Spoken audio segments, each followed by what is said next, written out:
thoughts on all the big races. Welcome along to What a Shout live here at Doncaster. It is St Ledger Day, and this, of course, is brought to you by the Racing Post, and it's sponsored by Betfred. A big day for them because they sponsor all the big races today, and we will be in-depth discussing race by race with a fantastic panel who've been up at the crack of dawn. We've got the brilliant St Ledger trophy in front of us. It's so big, it's got security outside, and we've had to sort of section us apart so we can get us all in. But a warm welcome to the team. Paul Keeley, I'll start with you because you're beside me.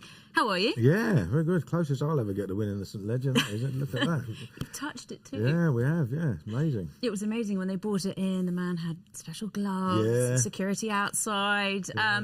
But joking apart, it's a fantastic race, the oldest classic of all. Where does it rate with you of highlights of the season?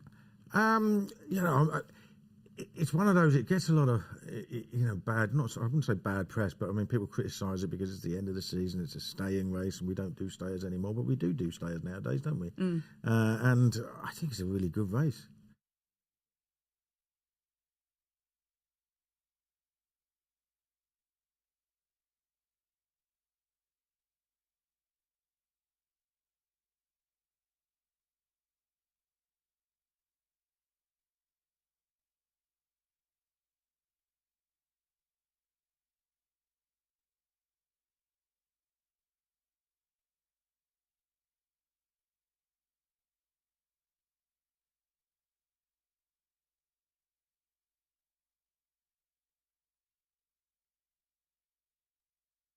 Attract the sort of breadth that it used to, because very few of these big breeding operations can really do stayers, but those that do, how have we got such an open race when only 3 or 4 sets of connections can provide horses for this race? It's so open. We've got Continuous, we've got Desert Hero, and we've got the 2 Gosnell horses, which they couldn't really split. So because the Tories had to pick the one that everybody assumed would be favourite for wouldn't be favourite for a long time. So yeah, it's a smashing race, and it's surprising and testament to it that it managed to remain so competitive against all the odds, really. And at the beginning of the week, there was a lot of rain forecast. Thankfully, we sort of had it earlier on, and then yesterday was a beautiful day, and it's set to be dry today, which is always nice for anyone going racing, and it's not going to be run in a bog. Well, that's right. It might even be just about good to soft ground today by the time they're actually racing. It's raining. I'm 30 miles as the crow flies up the road, and it's raining there this morning, but I hear it's all missed Doncaster, so we should be set fair. And I'd say the ground will be, I've heard a lot of talk this week about soft ground horses. I think probably too much, given that the ground's going to be probably easy side rather than, properly soft ground for today's racing. And Matt, you get best turned out, 3-piece for the suit and all that. Good to have you here. How are you? How's the week been? Brilliant, absolutely brilliant. Yeah, really lucky to be here. It's always a great week. It's actually, before we actually started sponsoring, it's always been one of my favourite weeks. We've always got a great mix of racing here for these 4 days. So yeah, it's one of my favourite ones, and just delighted to be able to be sponsoring it. And yeah, we're treated to a great race. Stories wherever we look, as you say. O'Brien's got 4, looking for a 7th win. Frankie's farewell, obviously, and then potentially the King having a winner. So stories everywhere you go. Brilliant race, brilliant day. Exciting stuff, and you've touched on, obviously, you sponsor the St Ledger, but also some very good races alongside it that have been well supported. Yeah, fantastic. I mean, yesterday we had with the Doncaster Cup with Trushan coming back. I thought it was absolutely superb, and a really good ride as well. Very clever from Holly Doyle on the bend. And yeah, we've got a small field in the Park Stakes, so it's still a good contest. And although we've got another small field of the Champagne Stakes, we may just see something special. So yeah, it's brilliant. We might do. A very, very short price favourite there, who's been backed off the boards since an opening show of about 4-7. I think is now 4-11, that horse you're talking about. Well, one man who hasn't as yet won the St Ledger is James Doyle. He rides Chess Piece for Simon and Ed. Crisford been super consistent, and I caught up with James yesterday. Great to have you with us, James. Another beautiful morning in Newmarket. Have you been busy riding out, first of all? Riding out of a different kind, riding out my own horses. So, managed to squeeze them in before joining you guys. Yeah, so it's been a busy morning. You're heading up to Doncaster today, and obviously the St Ledger tomorrow. You've got an interesting ride, Chess Piece, a horse you know very well for Godolphin, Simon and Ed Crisford, who's basically been very consistent. Yeah, I really like this horse. Look, I think on official figures, he definitely needs to raise his game. But he's, like you say, he's pretty consistent, very solid.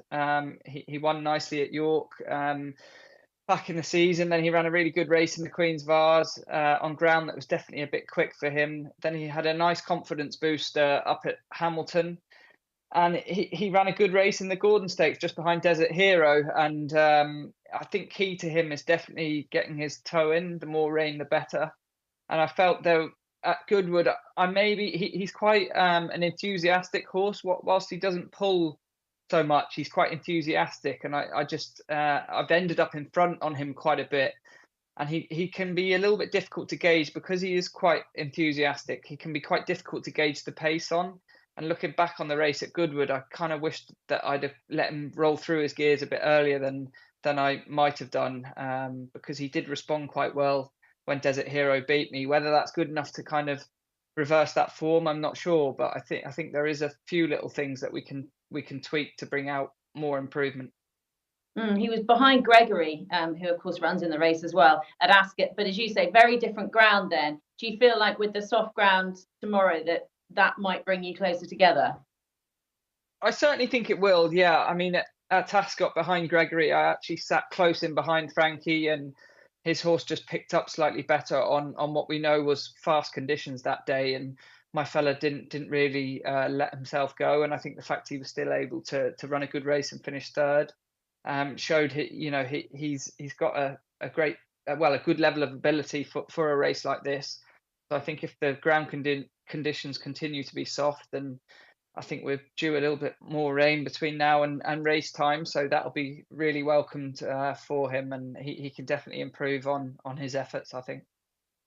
Ever since the rain arrived, obviously Arrest has been the one that the market's been very strong and supportive towards. Do you see that as the one that you've got to beat?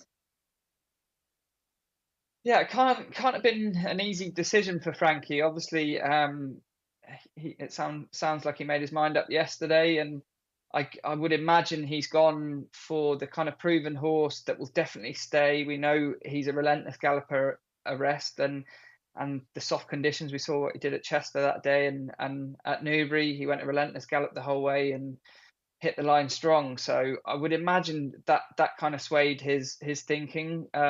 Gregory's obviously a solid horse. He's done nothing wrong at all. I thought he did well at York in a race that it got quite tactical in terms of Frankie obviously wanted to ensure an end-to-end gallop, but he got pestered for the lead. He had a penalty that day, Gregory, as well. But his last furlong was pretty good. He hung in there and he actually hit the line well. He didn't drop away. So I think, yeah, I'm not too sure between those two. And then obviously you've got Continuous, who did well to win the Voltager that day. And it looked like the race was set up for him. He sat back off what was a hot speed and close late on, but as we know, it's completely the ground conditions are going to be completely different on Saturday. Moving on from the St Leger, you ride Aku Najla in the 10 past 4 for Roger Varian. Do you know much about him? I don't, to be honest. I think he's a horse that I think was quite highly thought of at one stage, and just things haven't quite gone together. Certainly in his last run at York, he wasn't beaten all that far, but his run before that at Ascot behind Garley was pretty good. I would imagine the ground conditions should be okay. He's ran on good to soft ground before and coped with it okay. He's by Kingman, and they tend to they're pretty versatile, so that shouldn't be a worry. Obviously a small field, so it'll be pretty tactical. But yeah, that's all I can give you on Aku Najla. Regards the season, you can tell us plenty about that because it's been pretty good. Are you happy with it? Strike rate's very good at the moment. Yeah, it's been good. Like before the Yorkshire Oaks, it was quite tough. Those rides at the top level were a bit thin on the ground, and I think obviously it's difficult with our own stable not sort of having an influx of good horses, which we did the year before. So that has left a bit of a void. So it has been difficult, and I guess when you're not winning at that top level, it's difficult for people to look to you for spare rides. So it has been a bit tough. The numbers are fine though. I'm happy with the numbers, and obviously Warm Heart came along, and it was fantastic to keep the ride on her in the Vermeil, and she was super tough, and she's given me some fantastic days that have made my season really. I was just about to touch on her. She did so well to win the Vermeil. She stumbled pretty badly at the start, didn't she? She did, yeah. She jumped pretty quick, and she just slipped and lost her footing. And as she went to get find a leg. She slipped another twice after that, so we were on the ground for several strides, and she was very brave to pick her legs up. And then the race was a little bit messy, not much pace on early, so we were a bit stuck in the middle of the ruck, but we were able to squeeze forward without using too much petrol, and it was just a case of getting out of a tight pocket from the home turn. As we know, those French races, when they don't go quick, it can be quite difficult to get yourself out into clean air. But thankfully, I had a very willing partner. She's not overly big, but she's very brave. So once she got through, she picked up good and did her usual, just took her eye off the ball a bit late on, but she doesn't stop. She just pricks her ears for the cameras. And it's a pretty good stable, that of Aidan O'Brien, to be getting good spare rides from at the moment. Yeah, absolutely. Look, it's you know, they're one of the biggest global kind of superpowers we have in racing, and obviously Aidan O'Brien's record is incredible, 4,000 winners and X amount of classics and Group 1s. It's incredible. So no, it really is. It's quite fulfilling to get a spare ride for them and to repay the faith they've shown in me by offering me the ride to win on her a couple of times. It's very satisfying and a great sense of fulfillment. I do get that feeling. So I understand how important it all is, and it's great to have got that winner at the top level for her. He'd been with Godolphin for a long time. With Frankie heading off in his own different directions, there's lots of chat about who's going to go to John Gosden, and your name is one of them that comes into the mix. Do you have anything to sort of say about that? Yeah, I mean, obviously people will. It's that time of year, isn't it? And obviously with Frankie leaving, the sort of rumour mill does begin to work. But yeah, I'm very happy in the situation I'm in. I think obviously we've been a bit thin on the ground this year in terms of numbers, but as we've seen in the past, that form's only temporary, class is permanent. We have a great system up at Moulton Paddocks. It's a tried and tested system, so when we get the ammunition, we can fire. So yeah, we'll sit tight. No news on any other situation. So no, we'll keep doing what we're doing and see what happens. And regards the rest of the season, any particular horse that you're looking forward to riding? I'd love to ride Warm Heart again in the Breeders' Cup, but sadly that won't happen. Obviously Ryan will be over there, and I'm sure he'll ride her. But I guess Shaquille, if I got the opportunity on Shaquille again, if he were to run in the sprint on Champions Day, obviously whatever happened last Saturday at Haydock was clearly not his running. I know there's been a lot of speculation about maybe he was ridden a bit too prominently, or I'm not sure, but I think people are fooled into thinking after those two runs at Group 1 level, he did miss the break by 5 lengths, and you can't make a horse miss 5 lengths and then lead after a furlong. There's only so long they can do that. And before those races, he'd made all in like 3 starts. So the fact he was tailed off last, admittedly, I wasn't hard on him. But the fact he was tailed off last has to show he's clearly, there had to be. I know nothing's shown up on tests and things like that, but maybe he had an off day or whatever. But anyway, one thing we do know, it wasn't the Shaquille that we're used to seeing turn up. So I'm sure when he gets a bit of ease in the ground, I'm not saying the ground was the issue at Haydock, but he does show a liking for ease in the ground, and I'm sure when he gets that, and if he turns up the Shaquille we know on Champions Day, he'll be very tough to beat. Yeah, I hope so. He's been sensational this year. Quick word on the winter. When do you head out to Dubai? Is that the plan? I think the plan will be to travel. I travelled backwards and forwards last year for the first time. So after doing, I think, around 12 years of living out in Dubai through the winter, I quite like staying here. I find I can keep a bit busier whilst I'm here. So that kind of helps me with my weight and things. So that'll be the plan, just to fly in for those Fridays and then fly back out. Gives you the opportunity to go hunting plenty as well. James, thanks very much indeed for joining us. Good luck tomorrow and good luck for the rest of the season. Thank you very much. Thank you, Emma. Have a good weekend. Talking about a chess piece amongst many other things and his thoughts on the Ledger. Well, we'll get on to that in a little bit, because we're going to skip through the races as you'd expect from the beginning. We get underway at 1:50 with the Betfred Champagne Stakes, a Group 2 for 2-year-olds.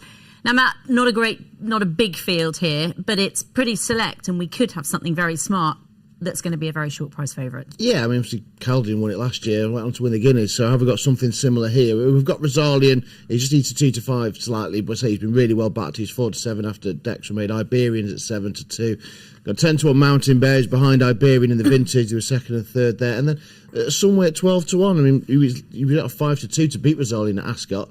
And he returned lame, and David Manucci said he's probably the best juvenile he's ever had. So maybe he could be the one, but I think they are going to be chasing home Rosalian. I mean, Richard Hannon's always, like he said, he's always liked this horse, and God, he was so impressive.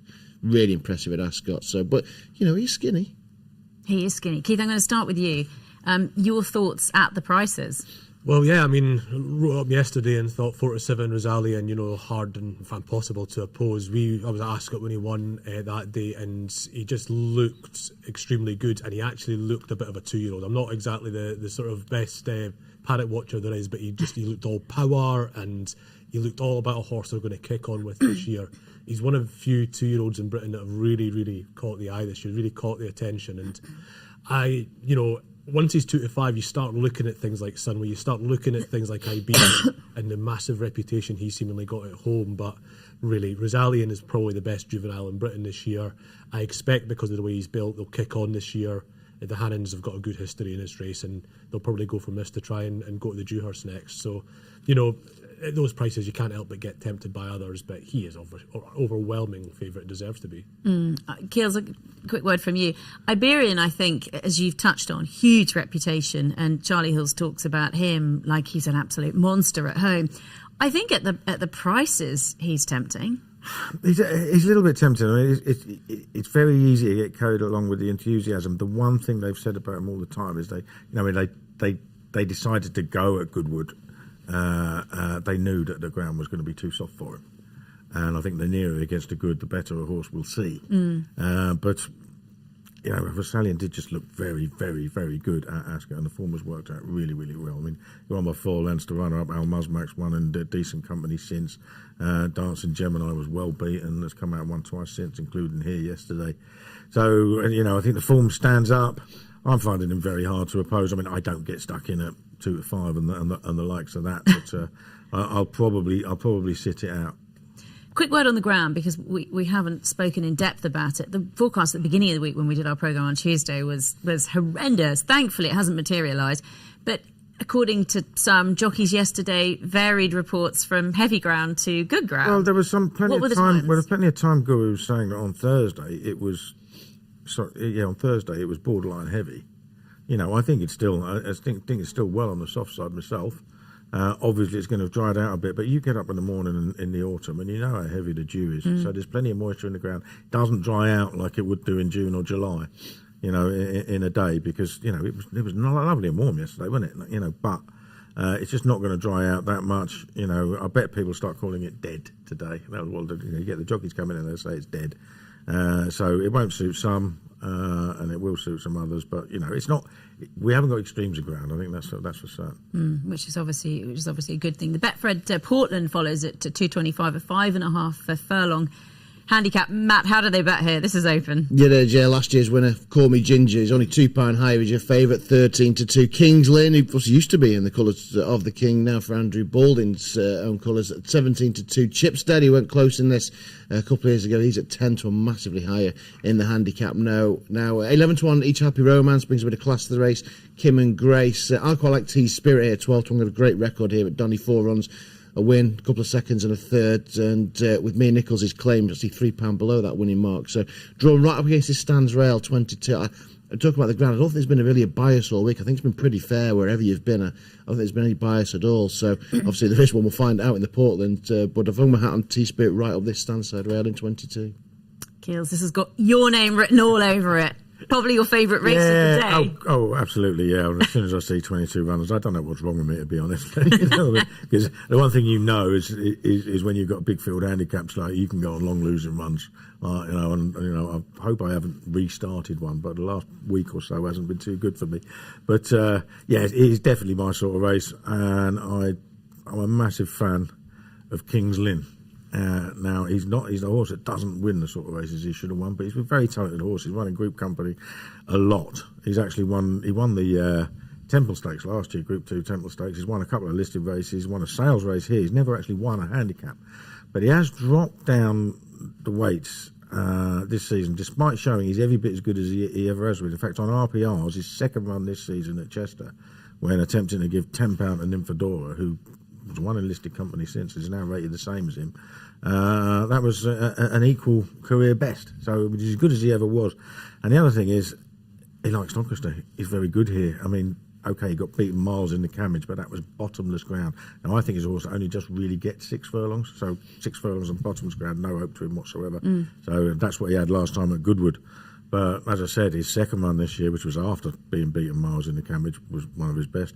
He's got 4 other runs at Doncaster, 1, 2, 2, 1. The only 2 horses that beat him are Starman and Aberama Gold in those 4 runs. So I think his form is rock solid. He's drawn 5. I'm not worried about the state of the ground. Most of the pace is middle to high, but there is pace in 8, 9 and 10. So he should be able to sit directly behind it. So yeah, I think he's got a massive chance. Other one I like is Dream Composer. I've backed that one as well. Has only gone up a couple of pounds this season, despite winning 3 times. And just ran on really well. Just beat Chipstead for 3rd last time at Ascot in the Shergar Cup. Invariably finishes very strongly at 5, so 5.5 could be absolutely perfect for him. They're my 2 against the field in what is, 7-1 the field. We know how open it is, but they'd be my 2. Keith, did you enter this race with the same enthusiasm as Keels here? I absolutely did. Big sprint handicaps are what I'm doing in the flat season now. And Yeah. This is stronger. The Ergo Cup next week won't be stronger than this. This is dead competitive. So hard. And I'm going to be like Keels. I'm going to take 2 against the field. And Dream Composer is my next best 2. He just goes through races like a horse that's going to thrive in big fields one day. He's only had 1 go. It was in the Wokingham. He wasn't in the best place, and that was sort of 6 anyway. This is really a 5 furlong race with a bit of a twist. People get hung up on the 5.5 thing, but it's really a 5 furlong race for horses that hit the line hard. Dream Composer is one of them, as is Kim and Grace, who's my top selection. She won a listed race at Lingfield in February and has dropped a stone in the weight since that, for not doing an awful lot wrong. Her last 2 runs, she's been running over pretty sharp 5s. One at Chepstow, she basically got run off her feet a little bit. And then at York, where she finished about 8th or 9th, but in 2 strides, she'd have been 4th. Just really got going late at York. And this sort of test is going to suit her ideally. Doncaster's a sort of track where rattling home is going to get you more joy than certainly you would at York normally, other things being equal. And for a horse as well handicapped as she is, she's right down near the bottom of the weights. She's in 17, as Keel says, there's no pace lower than 8.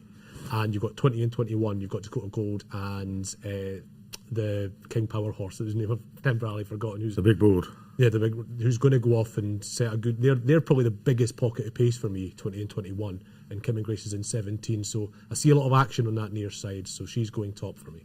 Good stuff. Well, the Betfred Park Stakes is up next at 3 o'clock, and this could be a good opportunity for Spycatcher dropping in grade. Matt, how did they behave? Yeah, it could be. I mean, it is a good opportunity for Spycatcher. I was surprised it was so short in the Jacqueline, in the Prix Maurice de Guiche, though. I mean, it was very short that day in Group 1 company. I'm not sure he's done anything to deserve that, but look, he's back down to Group 2, he's back up to 7 furlongs, and he's on his soft ground. So yeah, he's 6-4 favourite. Carl Burker had a very impressive winner here this week. Sandra in 100-30 for Andrew Baldwin, who's just behind Audience in the at York, wasn't he? Behind Kinross. That's at 5-1. Separating them is Big Gulls, who has been well supported this week. Obviously disappointed handicap last time we saw that one, but Ryan Moore booked. That's at 4-1. So I would side with Audience. I was really impressed with the win in the Criterion, despite him going right across the track, and thought it was a decent effort at York. Obviously the ground hopefully is drying out a little bit for him, that'll suit him better, but I just wanted to be against Spycatcher. I thought he was short. Yeah, as you mentioned, good second in the City of York Stakes last time for Audience. A Spycatcher won a Group 3 at Deauville, only beaten a short head last time out, as you touched on in the Prix Maurice de Guiche. Is this the one they have to beat?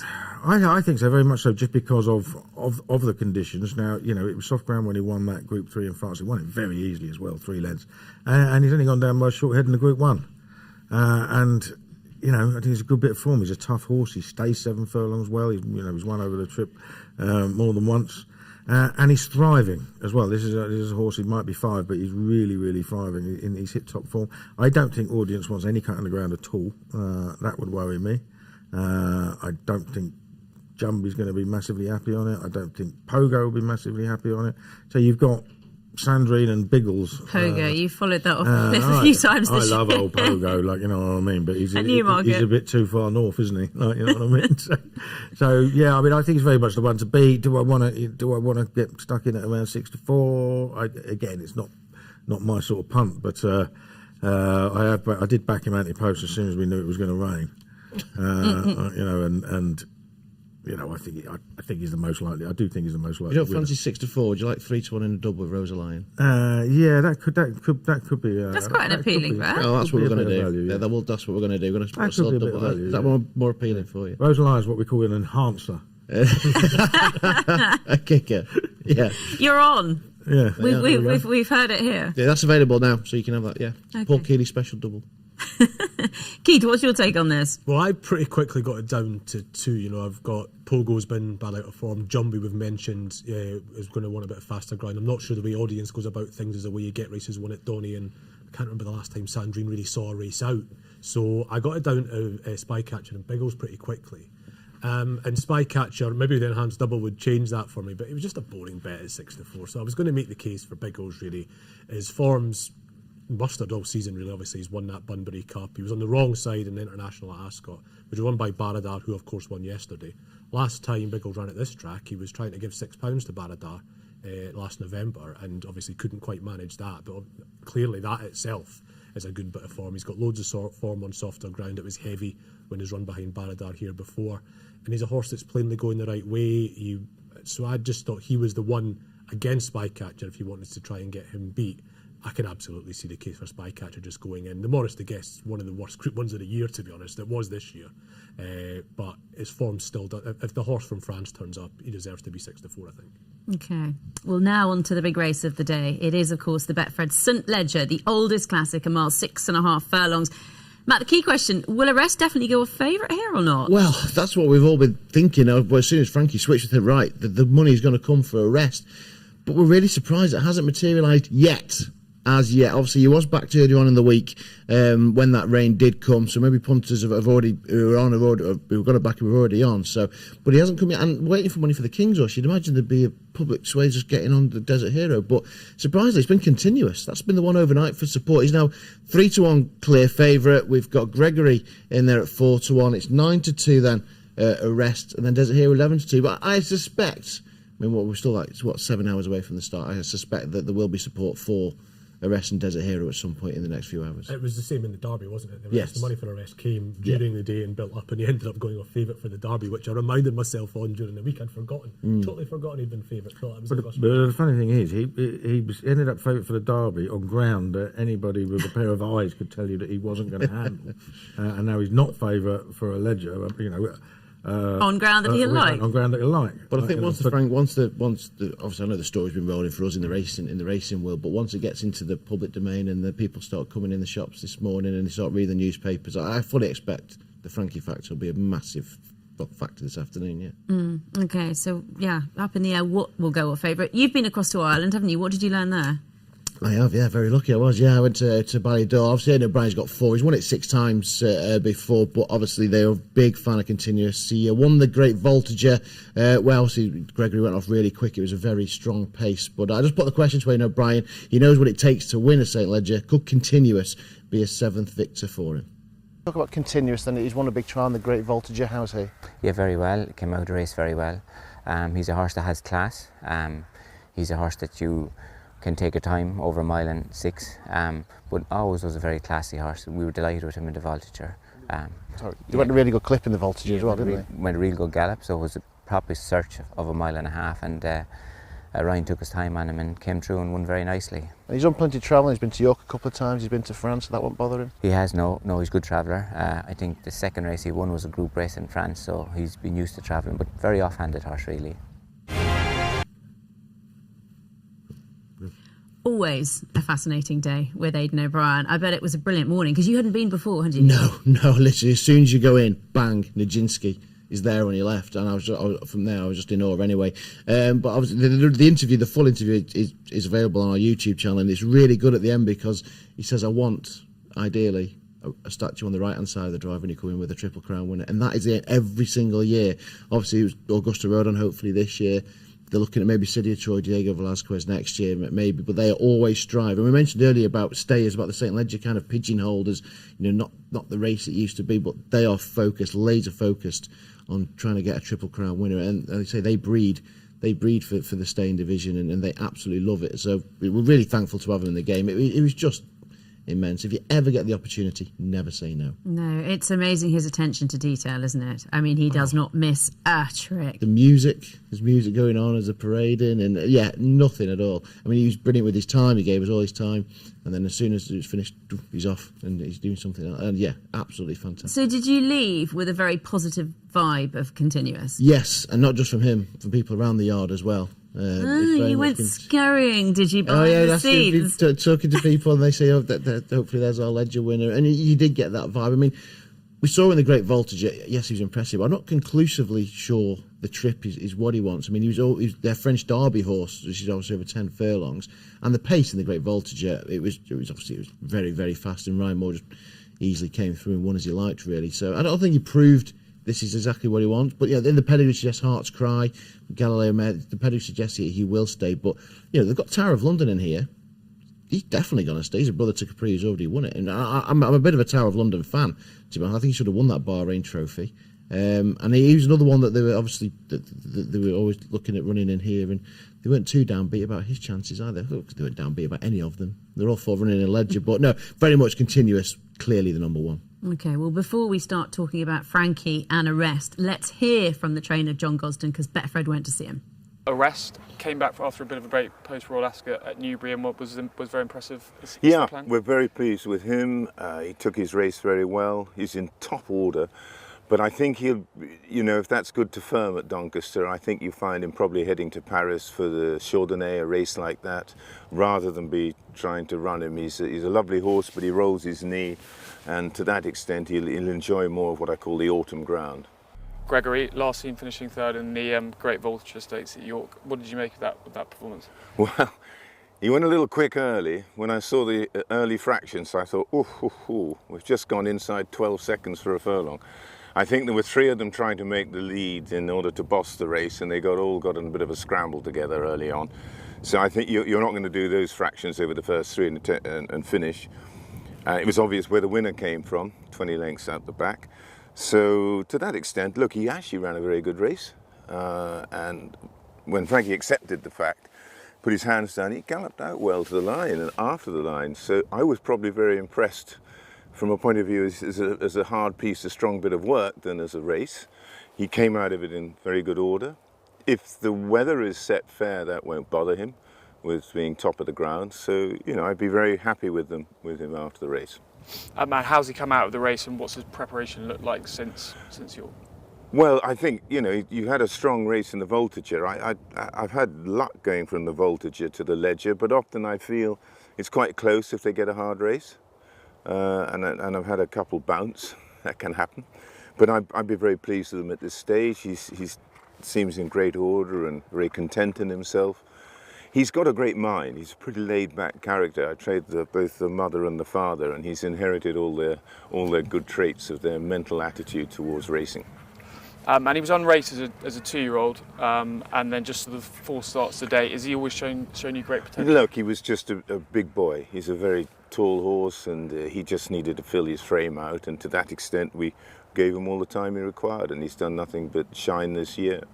And I think he'll enjoy the distance, and we're perfectly aware it looks like being a very, very good vintage St. Ledger. Interesting, as always, to hear the thoughts of John Gosden. Kez, I'm going to start with you. How tough a decision was it for Frankie Dettori? I'd imagine it would be very tough, to be honest. I mean, I think it's one of these races where there's 9 runners. I think you can make reasonably lucid cases for at least 7 of them, and the two that you say are rank outsiders are trained by Aidan O'Brien, who was made a habit of winning with rags from the front in Classic. So, I think it was probably very hard. I don't think there was any doubt whatsoever that he would have been riding Gregory if the ground had been good. I mean, the rest might not even have turned up. But he's chosen Arrest. And I think the thing about Arrest is he absolutely cannot handle firm ground. I think he'd be fine on good. But he hits the ground so hard that when he'll just jar himself up if it's really fast. So he looked really good in the Jeffrey Freer. Obviously, Ching Shi was second that day, only finished fourth here earlier in the week against Phillies. So you could say that form isn't the strongest in the world, but you've got to remember he absolutely smashed up Adelaide at Chester earlier in the season, and Adelaide's been second to August Rodin in an Irish derby and won on Irish Champions Weekend last week. So he's got some very good form, almost the best in the race, but it must have been hard. I mean, I think there's a little bit of reality slipped into the market with Continuous becoming favourite, because when we all saw it at York, we just thought, well, he's gone too fast on Gregory, and that'll be turned round. But when you look at it, Continuous actually won the race pretty easily. The one thing I will say is that, I mean, obviously Frankie actually went faster early doors on Gregory than he did on Mosterdaf over a shorter trip in the International.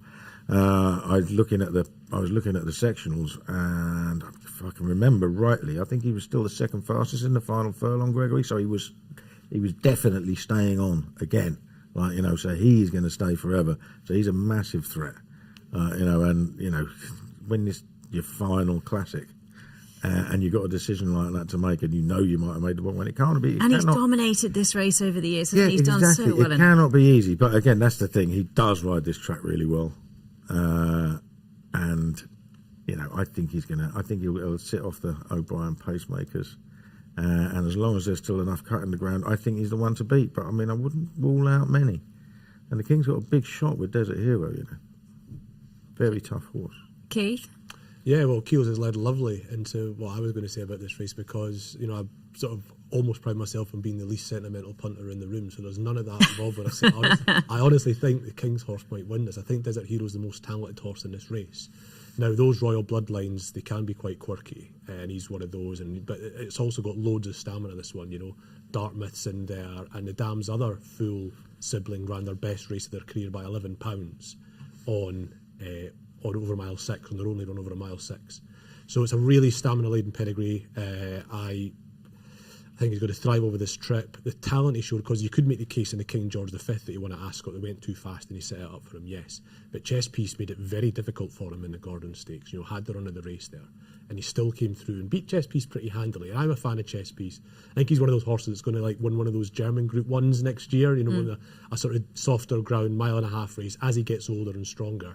This might just be a little bit soon for him, but he's a horse I like. Desert Hero gave him a bit of a kicking, and just looks like a really, really good horse to me. I think he might end up being the most talented in the field, because remember, on Racing Post ratings, the second best performance in this field is still Arrest's Chester Vaz win. Now, by this stage of the season, the Derby trials are normally a speck in the rear-view mirror, yet the second best performance in this race is Arrest's in the Chester Vaz. So it's there to be won by an improver, and I think that might be Desert Hero. How do you both see this race unfolding? Well, I think we're going to get a couple of Aidan O'Brien pacemakers, and unless they're in there to con the others into believing that that's what's going to happen. But yeah, I think we are, and I think Chess Piece will be up there as well. I think Frankie will pick his slot. But as always in this Ledger, they get rolling very early in the straight. Whatever wins it is going to have to stay very, very well. And this is one thing I'm saying. You can make a reasonably lucid case for at least 7 of the runners. Something's going to win. Something's going to get beat 30 lengths. We don't know what's what. I think Frankie might do it. Well, that's the thing with Desert Hero, isn't he? He is a bit of a hostage to fortune with whatever goes on up front. He's going to be held up, and it's all about what the pacemakers do, what James Doyle does on Chess Piece off the back of that, because he's been a front runner in the past. He's probably going to sit there and probably try and force it himself from quite a way out. So yeah, a lot of tactical interest in this race, as well as a sort of form puzzle. Well, before we continue our look through the rest of the card, here's a good opportunity to have a look at some Racing Post offers. Are you ready to take your passion for horse racing to the next level? With Racing Post Members Club, you gain exclusive access to the best racing insights, analysis and tools. Immerse yourself in award-winning content, from interviews with the sport's biggest stars to race previews and behind-the-scenes features. Get the inside track with early access to the Racing Post digital newspaper from 9 PM in the evening, and daily selections from our expert tipsters. Racing Post Members Club is your ultimate ticket to the thrilling world of racing. Subscribe today and pay just £9.99 per month for the first 2 months with the code SUMMER.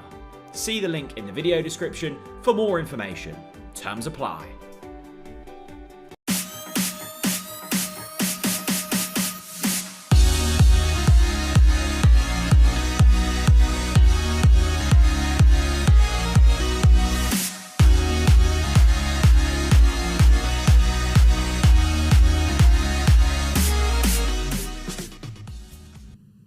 We're not done yet. We've got the rest of the card to look at. The 10 past 4, we've got a 1.25 mile handicap. But Matt, help us out here, will you? Yeah, it's only. I was talking to Paul earlier about this, and although I looked at the race, I thought something's going to fall in it because I just don't think anything can win it. Lawyer Cal, your 2-1 favourite, but obviously burnt fingers the last couple of times. Aku Naja 3-1, who just doesn't win as often as you think he should. Similar like 9-2. I know Keith's a big fan of Simply Sundyne 5-1, and then you've got Masakila, who's got such uninspiring form figures, but continues to fall down the handicap. And don't forget, he was 5th in the Derby, wasn't he?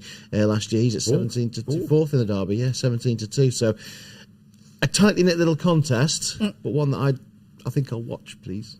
Bypass. I feel like that's an easy out. Yes. Well, you're not getting a free pass here. Oh, horrible little race, isn't it? I was looking at, and I originally came down on Simply Sondheim, and just because he was, winning loads earlier last season, and he's a proven winner in the race, that's for sure. But I came down, I thought, well, it's just a messy little race. Somebody's got to win it. If I have a bet, it'll be on the outsider. So I'm going to back Masakela. Now, obviously, he's literally done next to nothing since finishing 4th in the Derby. But he was second to Adeo at this meeting last year. Ran to an RPI of 108 then. He's running off 90 in a handicap now. One of these days he's going to bounce back. Berkshire Rocco started to bounce back for Andrew Ball and finished 5th in the Ebor. So at some point he's going to bounce back. He's obviously ran very well on similar ground at this meeting last year, so I thought I'd give him a shot. But it is a guess rather than a firm opinion. Are you in the same camp, Keith, guessing your way through this race? No, I mean, it's a race. It is a tricky little race, and one that you want to maybe have a little go and want at a bigger price. I would have maybe had a look at Lightning Company. Had the ground been even softer than this. He loves a bit of soft ground. He gave Wooten's son a bit of a kicking on soft at Pontefract, just up the road in April. But I really do quite fancy Simply Sondheim. Yes, he's got that really good winning rate generally, 7 wins from his 13 starts. But when he's come off a break in more than 7 weeks, he's won every time. He's 3 from 3. He's got a really good record fresh. George Bowie knows it. The trainer's in very good form, and he's managed to persuade Ryan Moore to ride. Horses that win and win consistently, there's a lot of cash in that. I know ones beside a horse's name can often be death for their price, but isn't in this case. Simply Sondheim's actually easy enough to back, if anything, but I'm not worried about fitness. George Bowie's a shrewd trainer, and he's booked Ryan Moore for this, so he's not running him half fit, and the horse has got that record fresh. In a race that could easily be trappy, he just looks like a consistently progressive horse that should take a lot of stopping. 4:45, the Mile Maiden. Anything been well touted here? Yeah, well, there's a few. I mean, Charlie Johnson's got the favourite Dara Mile, who ran really well on debut at Sandown, and then Richard Kingscote, who's just signed a deal to be the new retained jockey to Ahmed Al Sheikhi. He's quite sweet on this one. I spoke to him yesterday, so that's favourite at 5-2. We've got 4-1 then for God's Widow, newcomer for John and Thady Gosden. 6-1 Red Hot Whisper. See down the bottom there, Savvy Warrior 18-1. I'm going to give the game away, Paul. I know you quite like that one. I'm going to go top price 20-1, that one, and I'm going to get it out actually because we haven't got long left. Sunny Listed in the lucky last. We're going to go top price 4-1. I know you might like that as well. So can I have a bit of that? Couple more offers. So don't forget, right now we've got 3-1 the double, Rosaline and Spycatcher. We've gone top price 20-1 Savvy Warrior in this race, which is Paul's Pit. We'll find out why shortly. And 4-1 Sunny Liston in the lucky last. What price of treble? Quick maths. I'll leave that with you. About 400-1, I think. Any ideas on the maiden? Give us some mathematical questions this time in the morning. Sorry about that. One thing I'll say about this, I don't think this will end up being a very good maiden, and so I'm thinking about, I'm going to have a little each way bet on something that has shown something. I thought Savvy Warrior actually showed plenty at Fosslas. I know it was only Fosslas last time, but he got hampered and carried across the track, and when straightening up afterwards, he made ground again late on. Connections have had some really good horses. The Savvy Knight, Savvy Victory, and I suppose we associate the smaller stables, Stuart Williams, with not winning maidens, with getting horses handicapped. But he was there to win at Foss Lass, and he'd have gone close if he hadn't have been carried across the track. So I don't see any reason why he won't run his race again here. And I don't think anything has, shown great form here at all. Okay. So give him a go. Keith? Again, it's hard to have firm views on this. I mean, I think it'll probably be a strong meeting. Got quite a lot of well-represented and well-connected horses in it. The horse with the best form is Bellum Justum, who I like the profile of. The pedigree, See the Stars, the dam's good half-siblings are Lahab, who was rated 118 RPR. And also Foxtal, who's not in my good books, it's fair to say. I've lost money on him down the years, but second best run of that horse. I was going to say, if he's in the pedigree, you want to take it on him straight away, don't you? Second best run of his life's at Doncaster, and he's a very talented. I mean, I think he'd win this, to be fair, Keels. Really? Yeah. He might not consent to. We've got talented horses that are shown to run well at Doncaster, is what I'm going to choose to spin that pedigree. Yeah, well, Bellum Justum's got the best form, but he's already had 2 cracks, hasn't he? He has already had 2. But that's the thing about maidens, it's why you're not going to be nap of the day, it's fair to say, in maidens. So, but just I like that profile he's got coming in, and so he was the one for me. Matt, now I know you're about to make a run for the door. There's a couple of things I need from you before you go. Prices for the last, and a best bet.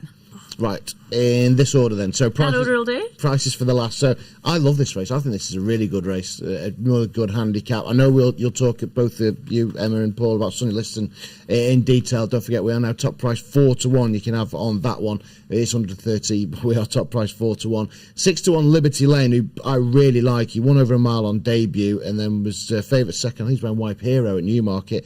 Travelled like the best horse at Newmarket last time out behind Dutch Decoy. I think it's easy mile. I think it's right up his street. I really like that one. But also 6-1 Mille Bosque, third in a French Derby, dropping down to a mile. That's interesting at 6-1. And so we go on and on and on. But it's a really, really deep race. I do like the last. I'll let you guys discuss that. T-Spirit each way will be my nap of the day in the Portland. Just to recap, we're best odds guaranteed, all races at Doncaster here. We're top price, all runners on the St Ledger as well, so you'll not get better price anywhere else. We're 5 places in the Portland, 4 places in the last. You've got your offers on the prices. I think that's about it. Brilliant. Good stuff. It's been a pleasure. We'll let you go. Keels, take it away. Why is Sonny Liston going to win the last race? I don't think he's a cracking horse. Just things haven't dropped right for him. I mean, without your other horse, Jimi Hendrix, he's won the Hunt Cup by miles, isn't he? But he won his side in the Hunt Cup. He was then, was it fifth at Goodwood? Fifth at Goodwood. Didn't pan out for him. Didn't pan out for him there. Fourth last time, didn't pan out for him there. And we know that Ryan Moore's asked for another crack on him as well. He did say, he got off and he said, please, third time lucky. I'll get it right this time. Yeah. Not that any of it's been his fault so far. No, he's a good horse, and I think now he's going back on a straight course. Bear in mind, the last time he ran on a straight course, he was winning his side in the Hunt Cup by miles, and he's not much higher now in the handicap. He's still only 4. I think he might just be better than these. Now, obviously, there's a horse in the race dropping back in trip that I've got some history with this season called Mille Bosque. I remember you tipped this a while ago. Now, the thing about this is, right, I've got such a bad memory, and I have various bits and pieces that I have to change passwords on every 6 weeks or so. So I use horses to do it, and thankfully, Mille Bosque has just fallen off because I've been typing his name in non-stop, and he's cost me a fortune. I thought, a horse has finished third to St Mark's Basilica in a French Derby. I did get a text last time that said he's got a massive wind issue, you know what I mean. And I thought he was going to hack up last time, and he didn't ran no sort of race at all. He didn't even shape like a horse that wanted a drop-in trip. To be honest, he never travelled through it at all. But he has been quite well supported. It'll be interesting to see what happens to him today. He is obviously lobbed in on 3-year-old form, but I'm leaving him alone today, and it's going to be Sonny Liston all the way. Boom. Let's hope so. What do you think, Keith? Well, I can see the Sonny Liston point, but I can raise you in terms of relevant form because I've got a horse. I've a horse that's been second in a Lincoln right here in Brunch. I thought with 4 places that are getting paid each way by Betfred, the enhanced place terms. This horse has got loads and loads of form at the track. People think he's a bit of a soft ground horse, which obviously is not going to be a bad thing today. But I think it's just that all his form here. Soft ground in the spring, isn't it? I could easily have mentioned Bunch. Yeah, he's been second in he was second, albeit well beaten second in a listed race here on the first day of the season this year. Seen as too good for the Lincoln, so he was in March, and now he's back here off a mark. 99, I think, which is £2 higher than when he was second in the Lincoln. So clearly, on a sort of mark where he can do some damage, exactly the sort of horse you want to be using in an enhanced each way market. So Brunch each way is my bet in this one. Okay, brilliant. Well, no, we don't want that to happen. So now, best bets of the day. Let's start with you. Simply Sondheim for me, just that winning record, and the way it all looks like today is the day for him. Kills? Sonny Liston. Ryan's going to get it right. Yay! We're in agreement here. I really hope he's going to pull it together. He kind of deserves to. And I think everything, if ever is going to be a day, providing luck prevails, today is going to be the day. What's the plans for everyone this weekend? Have you been here all week? No, I've not been here at all this week. Okay. I don't go racing as much as I used to. I used to do the tracks, but not anymore. So I've no idea what I'm going to do today. I'm at leisure. You're here for the day to watch? Yes. Good stuff. And have you had a few anti-post bets, or are you finding your way along as the day progresses? I'm just going to be, I'll end up backing about 4 in a Portland, I reckon. That's just by far the best betting rest of the day. Scattergun race, isn't it? Oh, it properly is. It's but it's the sort of race I love, so I'm going to be thoroughly enjoying the Portland, and hopefully I get to see a little bit of history in the Ledger too with Desert Hero. And Keels, what are you going to do for yourself throughout the day? I hope you're going to be here cheering for the last race. I was here at 7 o'clock yesterday morning, unloading all the camera equipment with the producers and all that. I don't mind getting my hands dirty. We went on a game of golf at a lovely track called Wheatley up the road. And today is just going to be all about the racing. We're staying overnight.